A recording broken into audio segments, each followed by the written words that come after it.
Hello, everybody, and welcome to episode 27 of the Pro Series podcast. I'm your host, Eric Dillman.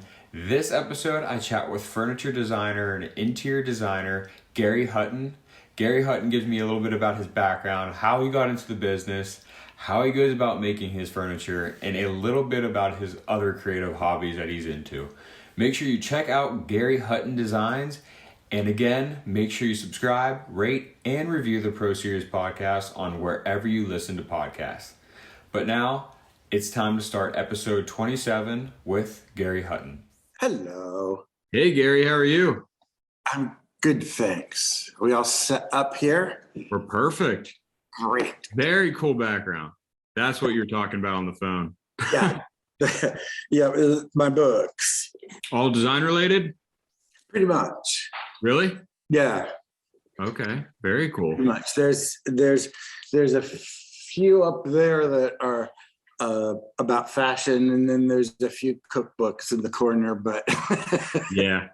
So you said fashion, you do everything in design related, or is it just mostly interiors or furniture? Interiors and furniture primarily, yeah. Gotcha. I'm just interested in those things. Yeah. I mean, I feel like all creative minds kind of just want to explore on everything creative. Yeah. I mean, this, haute couture week was like a week ago, and I went down this YouTube rabbit hole watching the shows, and oh man, when you have a minute, do the Schiaparelli haute couture show for spring 22. None of the clothes are wearable. Okay, we start from that premise. Nobody can wear those things. But as a creative process, they're just mind-boggling. These things. See, I don't know really anything about fashion. I've seen like snippets of fashion shows and stuff. What is with those type of designs that if they're not really you could use them in real life? Are they mainly just made for the show itself? Absolutely. Yeah. Oh, really? Yeah, there are only 200 women in the entire world that buy those clothes. And the clothing is made specifically for them. So they go to the shows and they're invitation only. You cannot get in if you don't have an invitation. And then if one of the women who comes decides they want something, they make an appointment, they go to the salon and they say, well, I like this, but I want you to change that, or I don't want this part on it. And then the garment is made specifically for them. And there was a really interesting show on the BBC about 8 years ago that was specifically about that. And 8 years ago, the reporter it took her 2 years to work her way into the shows and to get any of those women to even speak to her. And 8 years ago, she was like, well, how much does this cost? And none of them wanted to really say, but she talked to someone and they said, well, a blouse about 10,000, a coat 15 or 20. But if you want a ball gown or some, a really fancy dress with a lot of embroidery or beadwork, that could be up to $150,000, $200,000. What? Yeah. You buy a house for that around where I am. Well, that's not even a down payment here, but yeah, it's another world. And like the Schiaparelli show was, Elsa Schiaparelli was she was a designer in the 20s through the 50s. Okay. And she was great friends with Salvador Dali. Okay. And so a lot of her clothing in those days had surrealist themes. So she would take crazy, like melting clocks and make jewelry out of them. It was like, and so this guy who is the head designer now for Schiaparelli took the concept that she always worked with, which is that surrealist thing, and just took it to another place. Just crazy, weird, beautiful. One of the handbags, the woman came out and it was like John the Baptist's severed head in gold with a handle on the top. Crazy, weird, wonderful. I tell you, I think the whole show was only 17 minutes. The video Really? of it, it goes like that. And those if you think, because those were all really extraordinary outfits. So just the garments alone in that show were probably $4 million.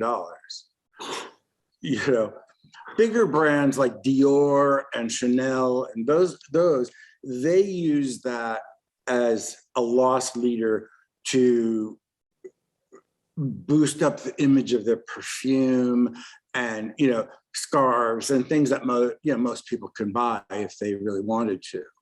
Most people. Yeah, because one can go to a department store and buy Chanel number 5, and so they use the haute couture shows as a way to elevate that brand. Gotcha. Very interesting. See, I didn't even think I was going to learn anything about fashion on this call. That's awesome. But I mean, I feel like I said, creative people, creative-minded people dabble in a little bit of everything in the creative world. I think even if you're not into fashion or design or anything, that stuff interests all of us. Yeah. And it kind of just keeps us going. The other show that you really should watch is the Valentino show from last fall. Okay. And it is one of the most, as the color that the guy used and the combination of colors was just really inspiring. I don't have a client in the world that would want that much color in their house, but it was the coloration was just incredible. And he took over 2 gigantic boat slips in the ship repair yards in Venice. Okay. And built 2 gigantic white floating runways. So you could see, That's insane. And some of those garments were wearable. Yeah. Have you ever thought about you doing some interior design work? Have you ever thought of doing the design of sets of fashion shows? No, actually, I haven't ever thought of that. I feel like that's something that you'd be a really cool side project.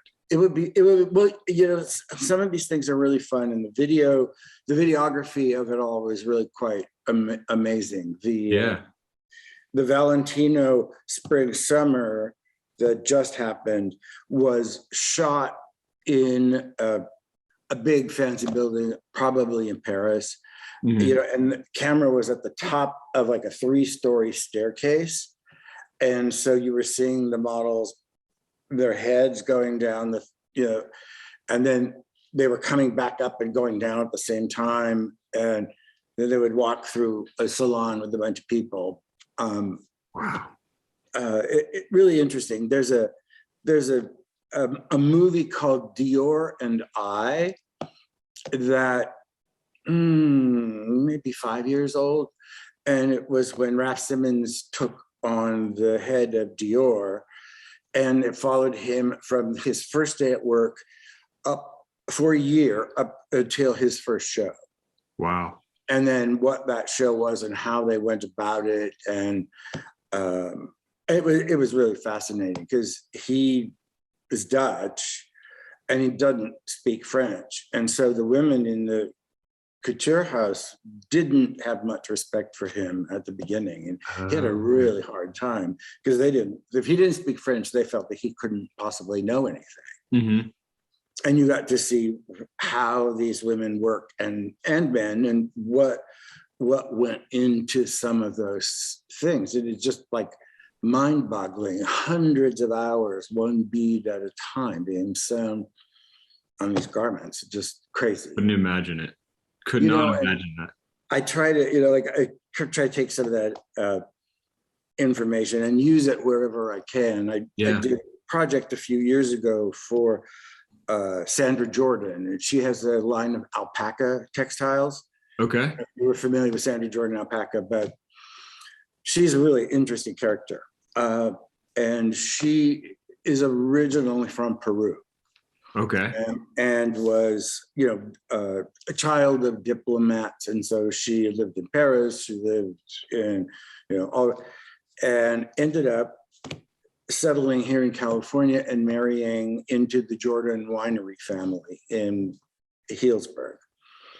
And, husband, I don't know if they divorced or he died, whatever, a long time ago.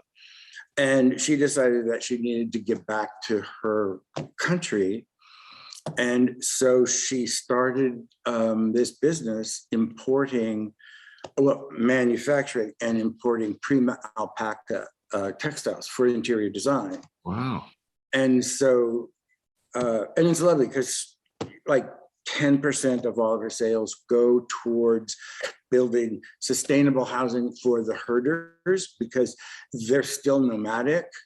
And so she's built this series of completely isolated stone huts that these people can come. They're solar powered. They can, cook. They could use the things, and then they just leave when they go, and the next people can come and take care of that. That's so cool. And so, because her this one pattern that she does, it's plain, but she has like 45 colors, and so we were doing this guest house up at her ranch in the wine country. So every panel, there's a series of French doors. Every panel is 3 different colors. So it starts when you come in cool grays and violets, and then it runs the entire color spectrum until you get to the west side of the house where it's red and yellow and orange. Wow. It's on my website. It's good. It's a good thing. I remember. So how did you start out in the design world? Have you always been interested in design since you were little? Oh, yeah. What really got me started, I built a lot of model cars when I was a kid. Okay. I love building model cars. I won prizes and all that kind of. I've got actually trophies are sitting right here on the other side of my desk from like 1965. And I was like really into spray painting and then doing fogging stuff on them and all. I still love cars, hot rods and classic cars, whatever, Yeah. And then, I went to UC Davis. Very cool. And at that time, and I was an art major, and at the time that was sort of this golden magical moment where there were very few art majors, and we had a selection of instructors that were just extraordinary. Wayne Thiebaud was one of he just died about a month ago at 101. Wow. Yeah, he was part of he was classified as part of the pop art movement with Andy Warhol and Lichtenstein and all of those. And his paintings were just extraordinary. And he was one of your professors. Yeah. Wow. And Robert Arneson, who died a number of years ago, but he was one of the pioneers of taking ceramics from craft into the world of art. And so it was like, you had 10 kids in your class, and it was magic. It really was. We all understood that there was something really extraordinary about that moment. Absolutely. So did you go for general design, or is it for interior design? No, I was fine art. I was studying to be a sculptor. Okay. And then when I graduated and found out I couldn't get a job as a sculptor, I went to CCA here in San Francisco and got a design degree there. Gotcha. Do you do any sculpting anymore? No, that really, I get those jollies by doing furniture design. Gotcha. So okay, so that's how you kind of got into the furniture design world. Yeah, a little bit. I was started my design practice, and it seemed that there was always something that I needed that I couldn't find, and this was the dark ages before internet or anything like that. So if it wasn't at the design center, it didn't exist. You had to really work at finding things. So made a lot of stuff, and San Francisco was a great place in those days because there were just craftsmen that could do anything here. And that sort of started, and a friend of mine decided to open his own showroom, and he was like, that little table that you made for so-and-so, I think you should make that, and I'll sell it. And that's kind of how it started. I started like one table, and now there's, I don't know, 45 pieces in the collection, something like that. So do you ever duplicate a piece of furniture that you've made? Oh, yeah. But I have, this series of pieces, but I would say 75% of them that we are customized one way or another, either a size or a finish or something. So, we do what the basic designs, and we modify them to what the designer needs for that product, for that project. Very cool. Do you all wood? Is it all wood designs? Oh, no, I do almost nothing in wood. Really? Stainless steel or bronze. And then we have some upholstery as well. Wow. So do you have a fabrication shop that does all this for you? I have shops that I have worked with since the beginning. Okay. So the bronze casting is all done at a foundry in Berkeley, just across the bay. And the fabricated metal pieces are done by a shop in Los Angeles. What made you want to do it in brass and wood? I've talked to many furniture makers, and they've always done just wood because it's very simple, I guess, to manipulate and build. What brought you to doing metals? Well, the casting, metal casting, I did that at UC Davis. So, I was familiar with that. And, you take some clay or some wax and you make what you want, and then you make a mold of it, and then you can do multiples. And the fabrication, you want some really hard, flat planes or something like that, and you buy sheet. We use basically 1/4 inch stainless steel plate or a 1/4 inch bronze plate. Wow. And are you customizing more and more furniture for customers, or is it basically you make custom furniture from your own creations and sell those creations? No, we have specific designs, and then we modify those for designers. So gotcha. There's like a series that we call the A series, and it's a really straightforward, simple geometric forms that kind of came about after I made a trip to Marfa, Texas back in 2000, and was just mesmerized by Donald Judd and the work that he did there. So I came back and kind of sketched up a whole bunch of things. And I would say really with those, a good 75-80% are done, custom sizes or different patinas or whatever a designer needs. Yeah, I've asked this to designers a lot, of interior design, furniture design. Do you still use pen and paper for your sketches? Or you? Yep, absolutely. Yeah. Okay. I do too. I can't get my thinking into a rendering program. I have to do the rendering program last. Well, I have somebody else do that. That's the way to do it. That's the way to do it. Is that how the shops go off? Is any of this actually 3D, like 3D printed or anything? No, but we're about to. Okay. The foundry, we're working on a a custom kitchen island for a big project in Marin. And the kitchen island base will be cast bronze with a stone top. And we will make a scale model in clay. They will scan it and then 3D print it in wax. And then that will be cast in bronze. Wow. That's cool. So you've never done anything in 3D printing yet? No, not yet.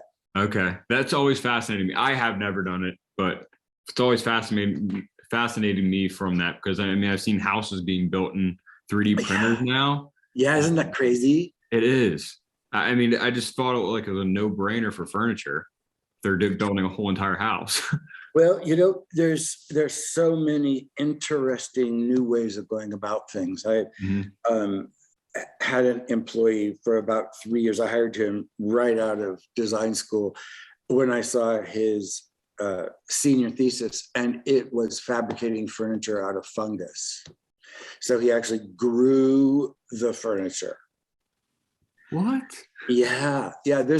And this has been going on in Holland. They've been doing fungus bricks to build houses, and they get these bricks, they put them together, wet them down, and then they grow together and become one solid mass.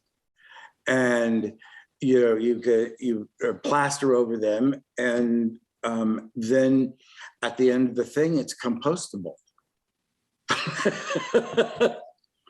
That's actually pretty cool. Isn't that great? So I saw he did a bench and a chair and a lamp all out of fungus. And I was like, this guy is so outside the box. I need to have him around. So we had a really terrific 3-year working relationship. It was great. I would never think to make furniture out of fungus. No, me either. But I was like, okay, I could, and then so I was talking, I was like, Ben, tell me about this as a material. He said, well, there's a couple of drawbacks. He said, think of it kind of like styrofoam. It doesn't have any tensile strength. It has great compression strength, but tensile, like you can break a corner off of a piece of styrofoam. He says, kind of like that. And then he said, and then there's the odor. Yeah. That goes away after a while. Or you just get used to it. Yeah. How about if when you sit on it, does it isn't it wet? No. It dries. It's like you grow this stuff, and then you stop watering it and it stops growing and it dries out. Wow. I'm just mind blown. Huh? I'm mind blown right now. What is through all your years of furniture design, what is your absolute favorite project you've ever done? Oh, that's probably so hard. That's really hard to say. I want to say like the one I'm working on right now, but which is great. This kitchen island thing is gonna be amazing. But I've had this one client for 41 years now. And I was thinking about it last night as I was writing up some notes to make sure I didn't make a fool of myself talking to you. And she has been an extraordinary client, and we've done 10 projects for her over the course of this. And these have all been really big, like long-term. Most of the projects have been like 4 or 5 years in length. We finished a lovely house for her in Los Angeles a few years back. That's in my book, Art House. Yes, let's talk about your book. Right here. Art House. Okay. And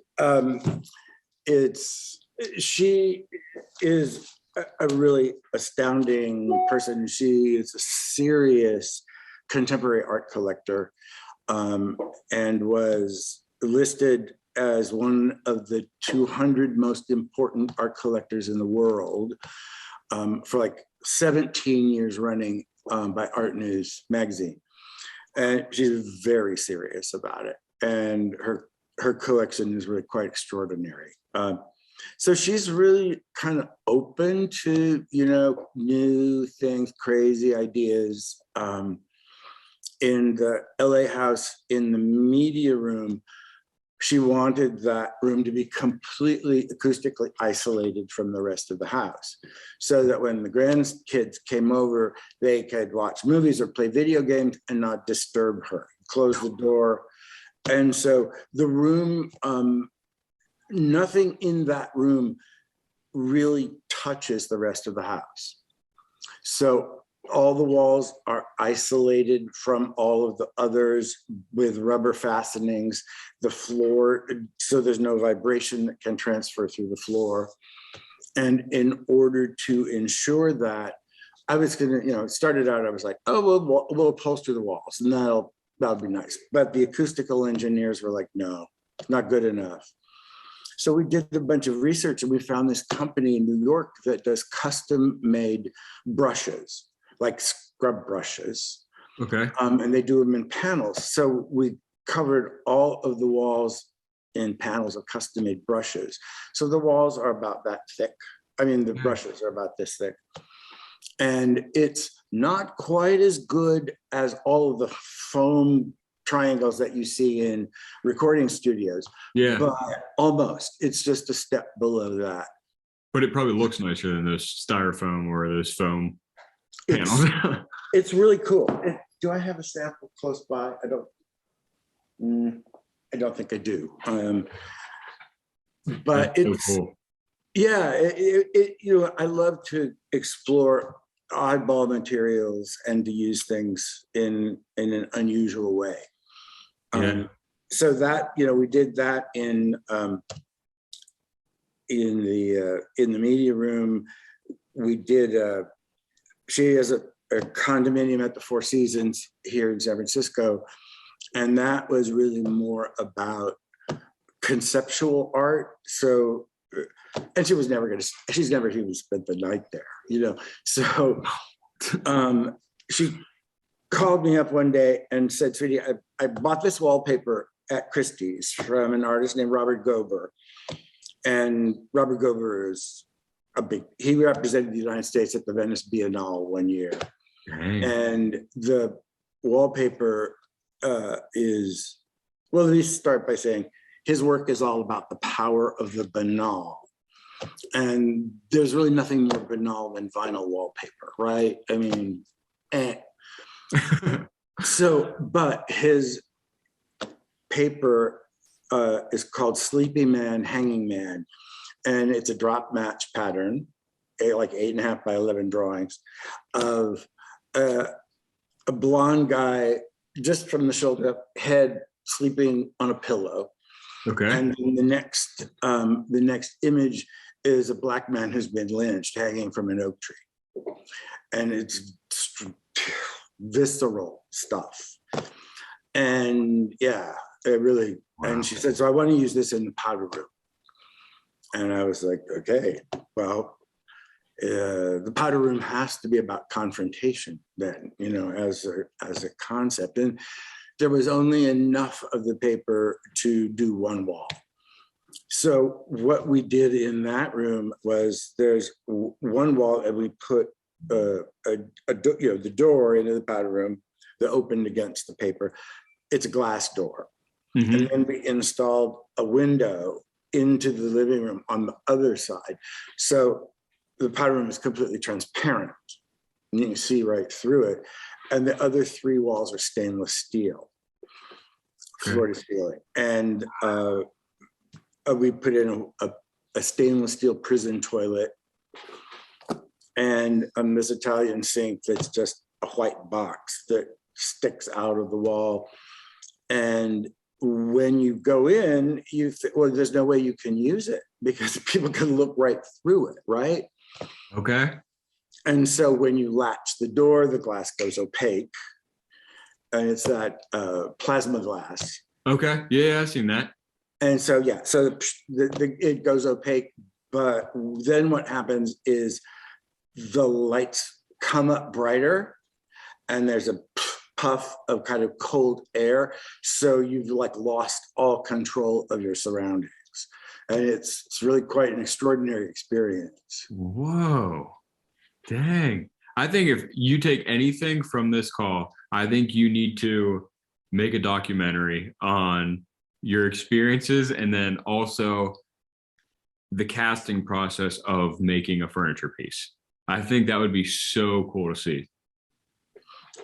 Oh, well, think about that. Yeah. Yeah. See if anybody in the San Francisco area that could develop some documentaries for you. I'm sure there would be. Just have to put it out there, you know? Absolutely. I want to finish off on some of your passions. I know a lot of designers have other passions, hobbies, or whatever you want to call it. What are some of your passions that you have? Well, I wrote those down. Prepared. That's great. Yeah. Well, we talked a little bit about haute couture. That's you know, I just think that the creative process around that, and you know, it's like, in a way, it's like what we do. You color and texture, and how do you put those things together in an interesting way or a new way?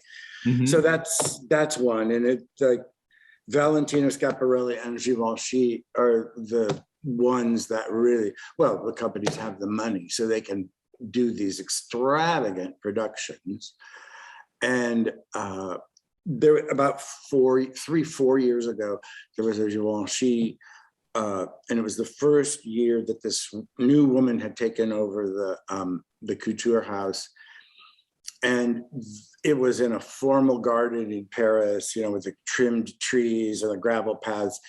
And the runway was elevated about 3 feet off of the ground, and it was entirely mirrored.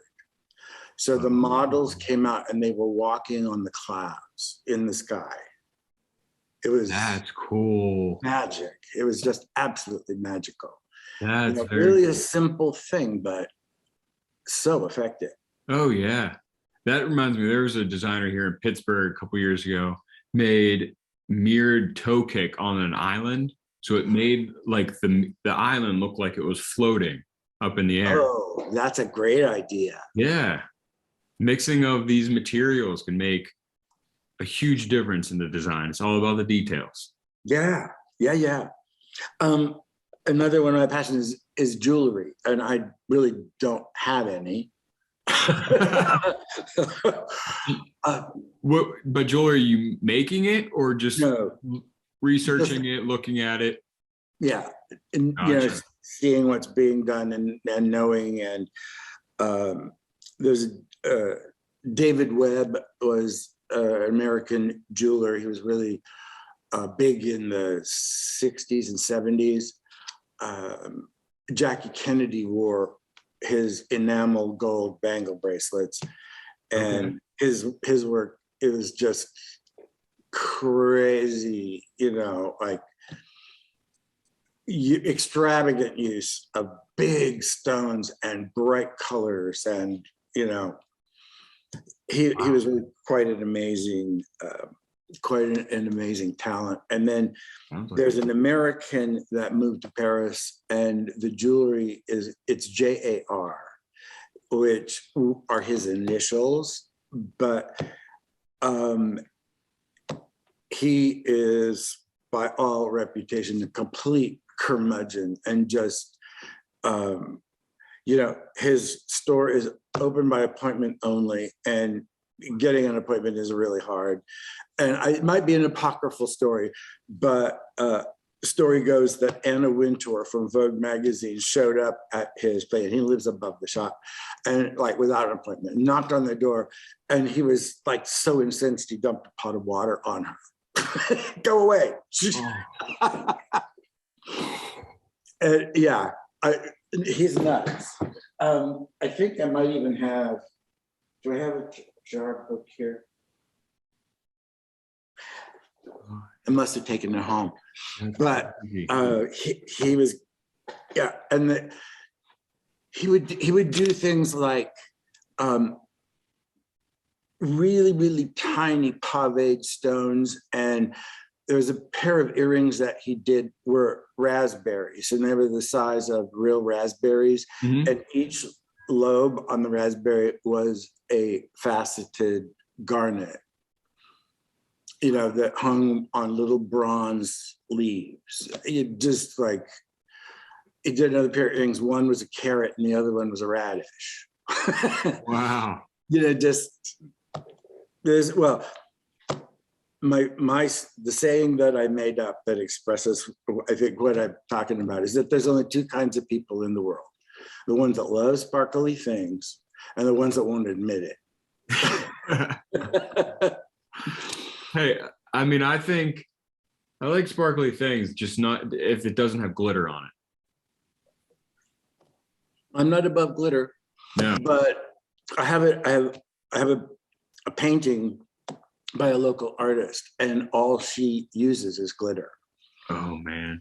No paint. No. She draws on a panel with pencil, and she was saying, there's only like 4 companies in the world that make glitter, Uh-huh. and each of them makes it out of a different material, and each one of them does different colors and sizes, so they all react differently. And so she mixes the glitter together as if it was paint, and then a brush stroke of glue, and then Okay.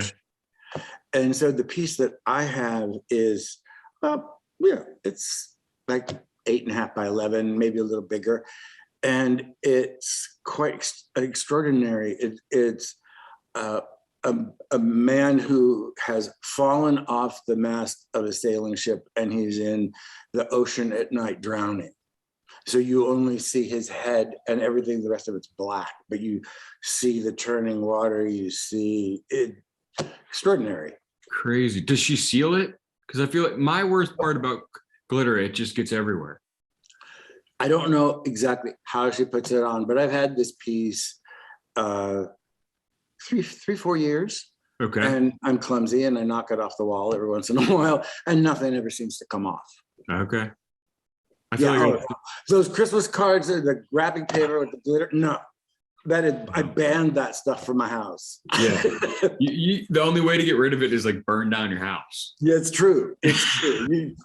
3 years later, you're finding it, like under the coffee table. Oh yeah, I'm still finding the Christmas decoration. That's the only time I have glitter as on Christmas decorations, and I'm still finding it on the ground. That's true.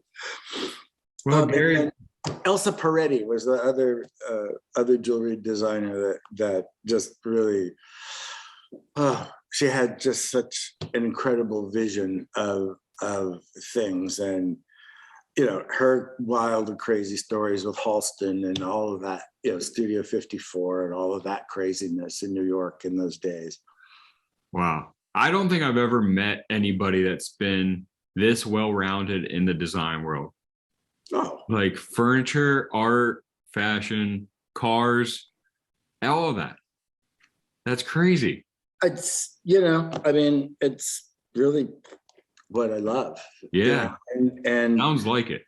yeah.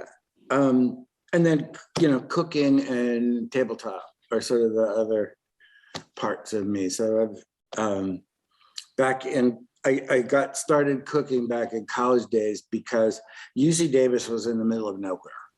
And Okay. you were a half an hour away from Sacramento, which was nowhere, and a good hour and a half from San Francisco. So, we were like, it was the 70s. We smoked up and get the munchies. And so I got very popular when I figured out how to bake cakes and make brownies and cookies and things.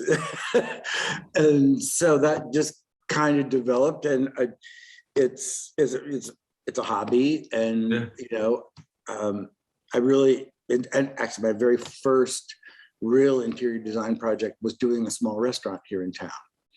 Okay. And these people were really kind of ahead of the food world at the time, and everything, they only did organic things, and they only used organic ingredients. And in 1978, that was pretty radical and hard to find. and everything was prepared in the French manner, but lightened up. So it pre-staged the Nouvelle Cuisine thing, which came along in the early 80s. And so it was just a little lunch place on the second floor of this building that overlooked Union Square. And that like started my career.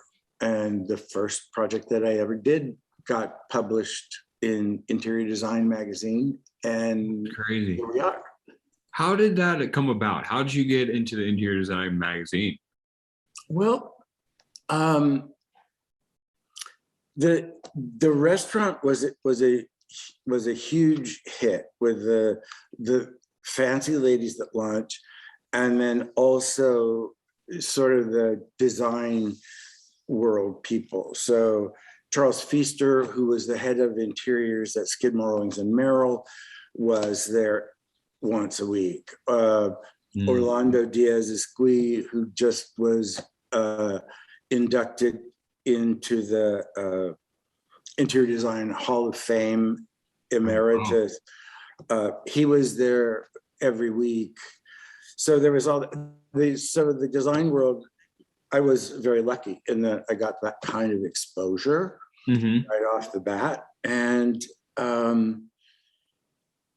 people had said, well, you should, one of the writers for Interior Design magazine went there for lunch because she had heard from Charlie Feaster and Orlando that, you know, she needed to see this place. And she called me up and said, what are you doing about this?